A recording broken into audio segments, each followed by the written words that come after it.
Hi everyone, welcome back to the Steal Your Apps channel. This is Ruth, and in this video we are going to talk about influencer marketing. We are going to talk about some practical tactics, our method that we used in our store to actually generate over 500% of ROI with influencer marketing. So this is going to be a bit of a long video. I suggest that you prepare a cup of coffee and let's dive into it. If you're interested in content like that to help you grow your online store, don't forget to subscribe, comment, and hit the bell notification so you never miss another video from us. Without further ado, let's get started. Influencer marketing is a type of marketing that you can use to drive traffic into your website, store, business without directly marketing to the consumer. With influencer marketing, you actually use some public figures, usually on social media, to get the word out to your consumers through them, generate more trust, and get high quality traffic without having to use PPC and other forms of paid advertising. There are so many e-commerce stores, so many opportunities and options for your customers to buy from, and influencers help you place yourself as a wanted brand because they trust the influencers that they follow. So influencers are the best way to get your potential audience to actually trust you and actually want to visit your store and buy from you in 2020. You might be thinking about the huge influencers out there, the mega influencers that charge you thousands of dollars, if not millions of dollars,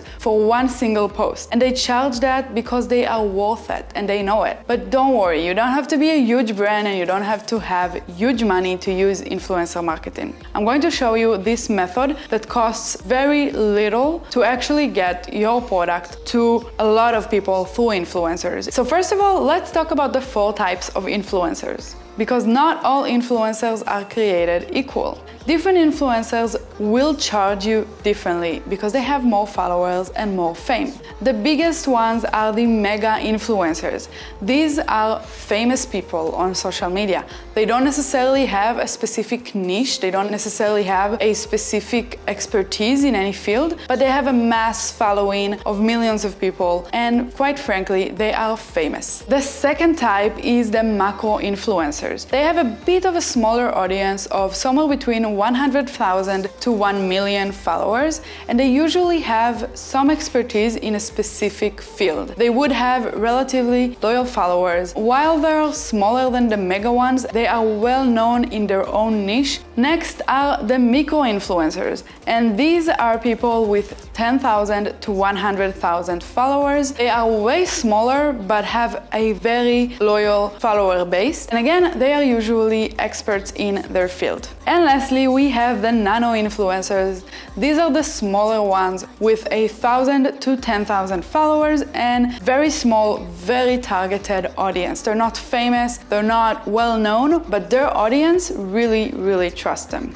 So when you're a starting brand, a new Shopify store that wants to market your products for cheap, what influencers do you aim for? You aim for the micro and the nano influencers. In other words, people who have somewhere between 1,000 to 100,000 followers. You can aim higher if you want to, but chances are these people will ask for quite a bit of money to market your product. If you can afford it, go ahead and do that. They'll probably bring you a lot of traffic, but if you cannot, then this is what we're going to focus on this video. So now let's dive into the 7 steps process of actually making money with influencer marketing when you don't have a huge marketing budget. By the way, if you're interested in free marketing tips, we actually have a full video on SEO on our second channel. I'm going to link it somewhere up here or down here, and you can go ahead and check it out. Step number 1 is to define your niche and choose your product.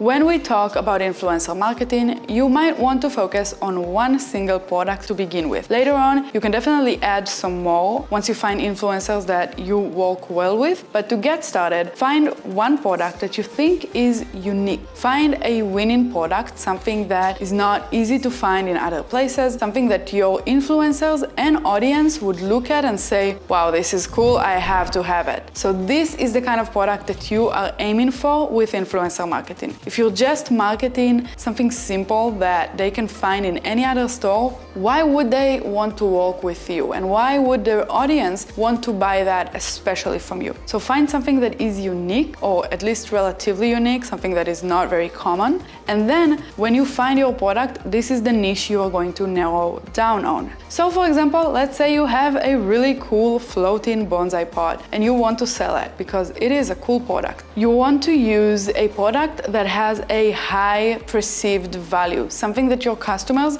will be willing to pay a lot for, and something that your influencers will look at and say, oh, this is an expensive product and I'm getting it for free. If you're not sure on how to find and define a winning product, do not worry, we have a video teaching you how to find your winning product. But make sure to do your research before you choose something at random. The second step would be to choose your platform. Choose the social media platform that you want to use to market your product through influencer marketing. Different platforms work better for different niches, so I can't really give you one platform that would be the best one to use. Again, you have to do your research and actually learn what platforms your audience is at. If you're not sure, I would just go through 2 to 3 social media platforms, try them all, and then see what works best and focus on this specific platform. For example, when we did this process, we actually focused on both Instagram and YouTube, and we learned very quickly that YouTube gave us way better results. YouTube has a lot of advantages, including the search capabilities and the fact that a video on YouTube can drive traffic a year from now. It doesn't have to stop now. So it is my personal favorite, but don't just take my word on it. Try it out and find the platforms that fit you. When you think about the platforms you want to market to, you need to think not only about your niche, but also about your audience age. Older people might be on Facebook, while younger people are going to be on TikTok. And somewhere in the middle will probably be on Instagram. So really think about the age ranges for your audience and take that into account when you're choosing a platform to market to. Now that we have narrowed down our platforms, it's time to get to work with the third step, which is to create a list of the influencers that you want to work with. This is a bit of a time-consuming process, but maybe the most important one. What you want to do is actually go into the platforms that you have chosen and search for influencers in your niche. For example, on YouTube, I would use search terms. So if my niche is planting, I would just search for planting and then narrow down the search to actual channels. I would then choose the channels with the subscriber base that fits nano and micro influencers, so I don't aim too high, but also we don't want to aim too low. If someone has 100 subscribers, you might not want to use them. On Instagram, on the other hand, I would look for the hashtag planting and then take the top posts and check the people on those posts. Once you follow someone on Instagram, you also get recommendations for other relevant. So it's really easy to just follow the rabbit hole until you find the people that you actually want to work with. Now, the things that you want to focus on when you are looking for influencers are the number of subscribers, how targeted their content is. Are they actually talking about planting, or do they have 1, 2, 3 videos about planting in their channel? You want people who are actually targeted in your niche. And then most importantly is engagement. If someone has hundreds and thousands of followers but no engagement on their posts, they probably have fake followers, and these are not going to drive any sales. So don't make the mistake of going with an influencer solely based on the number of subscribers or followers, because these don't necessarily mean anything. But now these fake influencers have become even more sophisticated. They know that brands are looking for engagement, so they also buy fake comments. Don't just look at the number of comments on the post, look at the actual comments. If they are all from fake accounts saying nice, lovely, and general kind of comments, they're probably fake. You want to look at people actually engaging with the influencer and the influencer engaging back. That would be a good indication that they're real and not fake. So when you create this list, you want to open an Excel sheet or a Google Sheets sheet and actually create a list with the name of the influencer, their account name, their platform, their number of followers, their contact information, and try to find as many options to contact them as possible, and a status column. This column is what you're going to use to update any kind of status change. On this date, I sent him a message, and on this date, he replied and said he's not interested, or he replied with some questions. So you really want to have a way to follow up on the influencers you should be following up with versus the influencers that either said no or completely ignored you for a few times. So once you have a list of a few dozen influencers at least, you actually get to the fourth step, which is the fun part. Now you get to start talking to these influencers. So in this step, you will start reaching out one by one to each influencer. And you don't have to write a completely new message every time. You can use a template, but try to make it personal by at least using the influencer actual name and maybe the name of their account or channel. Take into account that when you reach out to influencers, the response rate is not going to be very high. You are going to get a lot of no's and a lot of ignores, which is why we need so many influencers in the list to begin with, because the more you reach out for, the more you will actually get some people who are interested to work with you that you actually want to work with. So when you reach out, try to do it through DMs rather than emails, because DMs tend to be answered more frequently, but emails are fine as well, and don't worry if you don't get an answer the first time. You're going to do at least 2 more follow-ups with these influencers. On the first round, you will simply send out a message with an offer for a collaboration, for a partnership. Make sure to, as I said, use their name, compliment them on the work that they have done so far and on the channel or account that they have. Validate their work and validate them as influencers. The smaller ones might never have gotten a deal offer before, so they might be really excited, especially if you pet their ego a little bit and let them know that you appreciate what they do. When you're detailing the offer, make sure you are very clear on what you offer and what you expect in return. So in this example, you offer to send them the product completely for free. And what you expect in return is either a shout out via stories, a post, a video. It really depends on the platform that you choose, but really make sure that you detail exactly what you expect them to do in return. Now, some of them are going to be completely happy with just receiving the product for free, but some will not. So you can either draft a different email or different message to the people who have a larger audience and also offer them an affiliate link so that they get a commission from anyone who purchases through their link and through their post, or even offer to prepay them for the post an actual commission before they even post it. It's really up to you and what you want to do, but these are not huge influencers, so you don't have to offer quite a lot of money. Step number 5 is to negotiate with them. So as I mentioned, a lot of them are not even going to answer you. And in this stage, you will send them follow-up emails, just asking if they've seen your email, asking, hey, are you interested in working with me? I'd still like to work with you. You know, little nudges to see if it will make them reply. You have to make it very, very clear what you give them and what you expect in return. This is where you might offer the affiliate link or a prepaid amount if this influencer refuses to work with you solely for the product for free. If the influencer asks for a prepaid amount of money, you need to ask them about analytics from past partnerships. Ask them about the number of views that past partnerships got, the click-through rate, and if they have this data, the conversion rate from their audience. You really want to know about past partnerships and how well they did. It will give you an idea if they are worth the amount of money that they are asking for.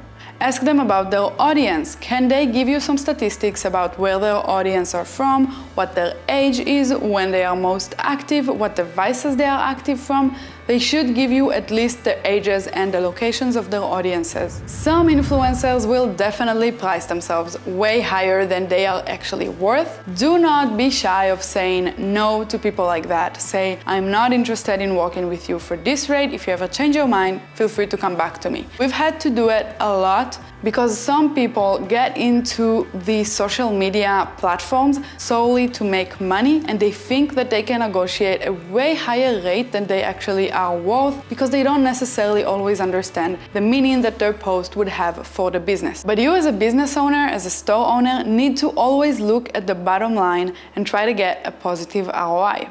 The 6th stage is to actually ship the product to them. So whatever you agreed on, it's time to get started. Whatever it is to prepay them, to give them an affiliate link. Once you ship the product, you should agree with the influencer on a timeline of when they can expect to get the product, what you expect to see in the post, and how long it should take them from the moment they got the product to the moment the post is up. If you give them an affiliate link, make sure it is a link you can track the traffic from. And if you don't give them an affiliate link, make sure you give them a link with UTM tags so that you can actually follow through on the traffic that comes and the sales that come for this link. The 7th step is to analyze your result and keep going. So you want to analyze each influencer that has already posted a post for you after a week or two, or as long as it took to actually start seeing some traffic. Look at how much traffic they brought, how many of these people actually ended up buying. It's not enough to look at the people that this influencer brought in or even at the number of sales. You want to check your ROI. So what you want to do is look at the bottom line revenue that you have made out of this influencer and compare that to the expenses you have made for this influencer campaign. So you need to take into account the price of the product, including shipping, the affiliate commission that you might have offered this influencer, the prepayment that maybe you offered this influencer. Any kind of payment that this influencer got should be compared to what your bottom line is. If you have a positive ROI, if you've actually made money out of this transaction, amazing. This is an influencer that you want to keep working with. And if that is the case, offer them another campaign, another product, maybe a few different products, so you can actually start generating sales, not just for this one winning product, but for a few others. Start building a relationship with this influencer where you actually work together long-term and get evergreen traffic from this person. If you haven't offered him an affiliate link yet, this might be the time to do it, to actually encourage him and motivate him to keep sharing your products again and again.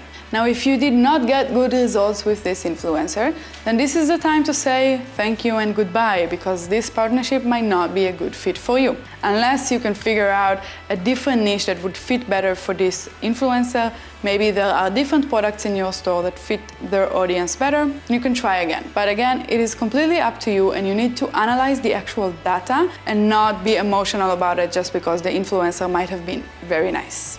In the end, influencers are supposed to influence their audience, and you want them to influence the audience to buy from you. If they haven't managed to do that, whatever it is, something that they did, or just because the niche is not a good fit, then you should just move on and stay friends. So this is our low-budget influencer marketing strategy. The more you grow, the higher you can aim with your influencer, because the more money you have to pay them. But if you're starting out, this is a really good strategy to start getting traffic to your store and not waste too much money on it. By the way, have you ever bought any product because an influencer recommended it? If you did, what platform was it from and what niche was it in? Comment down below, I'm really interested to know. If you have any questions, let me know in the comments down below. I read and reply to any of your comments, and we love seeing them.